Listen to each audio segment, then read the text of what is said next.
Sr. Presidente da República, Sr. Presidente da Assembleia da República, Sr. Primeiro-Ministro, membros do Governo, autoridades civis e militares, senhoras e senhores convidados. Mais uma vez aqui estamos.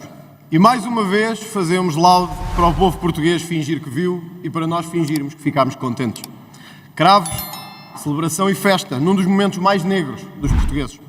Eles sabem que hoje, enquanto nós aqui celebramos com cravos, não conseguem pôr comida na mesa. Mas eu não estaria bem com a minha consciência se não dissesse ao Sr. Presidente da Assembleia da República e ao Sr. Presidente da República o tremendo erro que esta cerimónia foi hoje e a forma como decorreu. Sim, Sr. Presidente, porque normalizar a corrupção e branqueá-la para nós nunca será a solução. Esta casa não pode ser um circo de corrupção. Esta casa não pode ser um aplauso àqueles que foram condenados em 3 instâncias e foram salvos pela mão amiga daqueles que nomearam. E por isso os milhares que hoje estão lá fora, os milhares que se estão a fazer ouvir às portas deste Parlamento, sabem bem aquilo que estou a dizer. Democracia sim, corrupção nunca mais. Mas é também o dia de lembrar que as mesmas autoridades portuguesas que enviaram material militar para a Ucrânia, que disseram e ouviram Zelensky neste mesmo quadro por cima de mim, receberam hoje aqui um presidente que atacou a União Europeia por ajudar militarmente a Ucrânia. Que vergonha e que hipocrisia tremenda de 2 dirigentes nacionais que dão a mão a Zelensky durante o dia e a mão a Lula e à China durante a noite. Que vergonha de dirigentes nacionais. Mas este é um bom dia para falar de Lula da Silva. Porque ontem mesmo soubemos que José Sócrates não irá provavelmente a julgamento. E eu gostava de dizer isto aqui no 25 de Abril. José Sócrates, suspeito de roubar os portugueses em milhões e milhões de euros, não irá com toda a certeza a julgamento. Encham de cravos, distribuam-nos pelos portugueses, levem-nos lá fora e metam-nos no bolso. Digam-lhes que quem roubou milhões anda de cravo ao peito, mas fica com os milhões na carteira enquanto anda de cravo ao peito. É um bom dia para lembrarmos isso. É um bom dia para lembrarmos isso. E por isso eu queria deixar aqui o nosso enorme aplauso, orgulho sentido e admiração aos valorosos juízes, aos valorosos procuradores, aos valorosos inspectores da Polícia Judiciária, que mesmo com todo o condicionamento, mesmo com todas as mordaças que o Governo quer pôr na Justiça, não tiveram medo e num momento mais difícil levantaram-se para dizer que o lugar do ladrão é na prisão.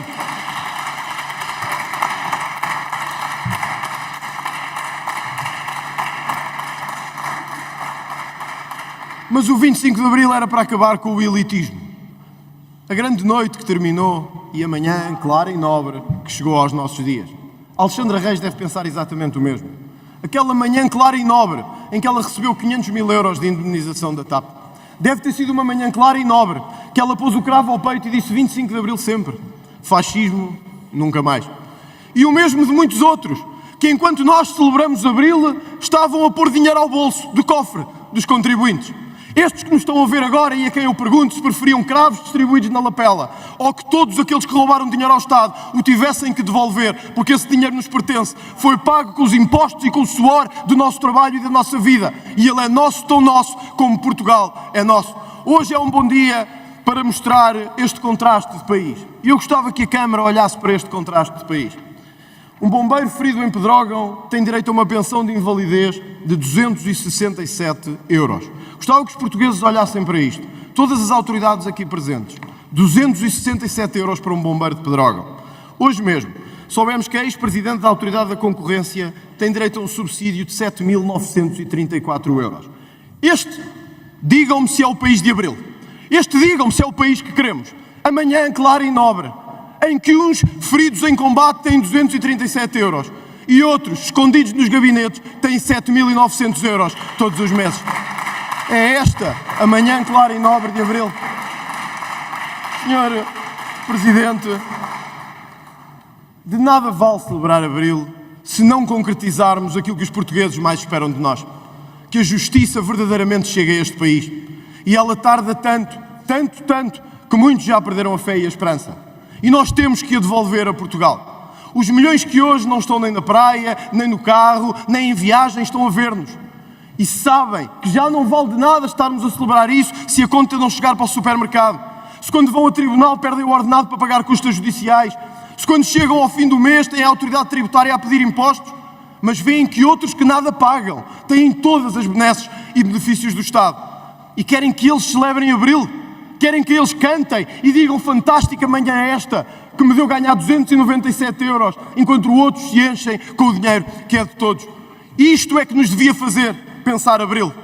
E que pensar Abril é este, que esqueceu os milhões de retornados, de expoliados do ultramar, a quem nunca demos a dignidade que mereciam.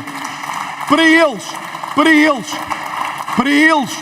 esses milhões que nos estão a ver, que vieram de uma África abandonada e esquecida, onde muitos têm os seus familiares enterrados e onde muitos deixaram a farda dos seus filhos, nós deixamos aqui hoje para todos esses a palavra de que, se essa alternativa um dia chegar, a nossa primeira prioridade vai ser para esses homens e mulheres, para esses milhões de famílias que, enquanto viam outros roubar tudo, ficaram sem nada em Portugal.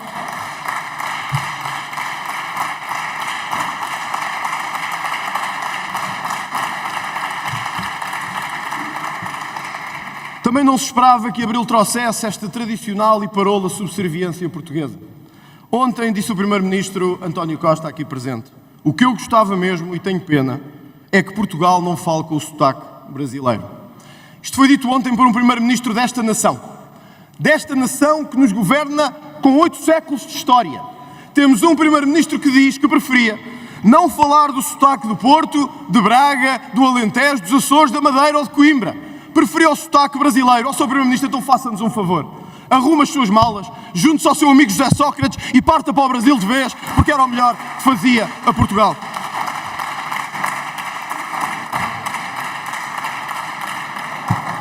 Estamos, Sr. Presidente, um país que se transformou de emigração num país de imigração.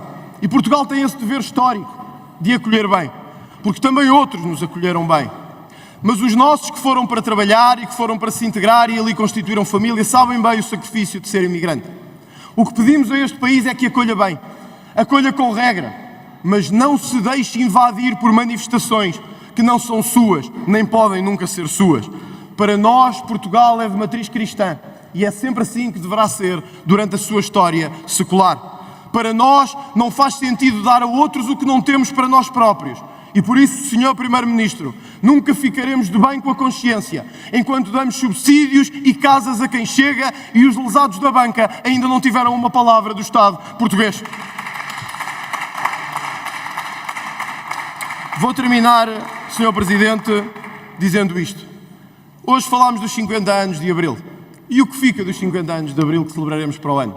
Fica a memória de um ministro aqui presente, Pedro Adão e Silva, que antes de ser Ministro da Cultura presidiu a entidade que ia coordenar as celebrações do 25 de Abril e ganhar por isso 4.500 euros por mês.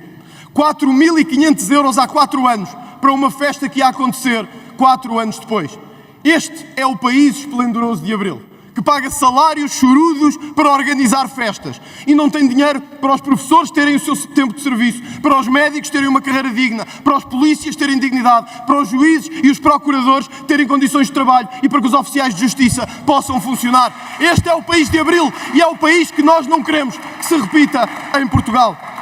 Apesar de tudo isto e apesar de toda esta verdade, o Chega está e continuará a estar só neste Parlamento. E, Sr. Presidente, nada me orgulha mais a mim e a esta bancada parlamentar quando são todos, mas todos mesmo nesta casa, contra um grupo que defende os portugueses de bem e os portugueses que verdadeiramente trabalham. Numa das mais famosas cartas de São Paulo aos Romanos, ele dizia... Numa das mais famosas cartas de São Paulo aos Romanos, eu acho que se podemos ouvir o Lula da Silva, também podemos ouvir o São Paulo. Acho que é o mínimo. Numa das mais famosas cartas de São Paulo aos Romanos, São Paulo dizia: diante desta injustiça, que podemos fazer?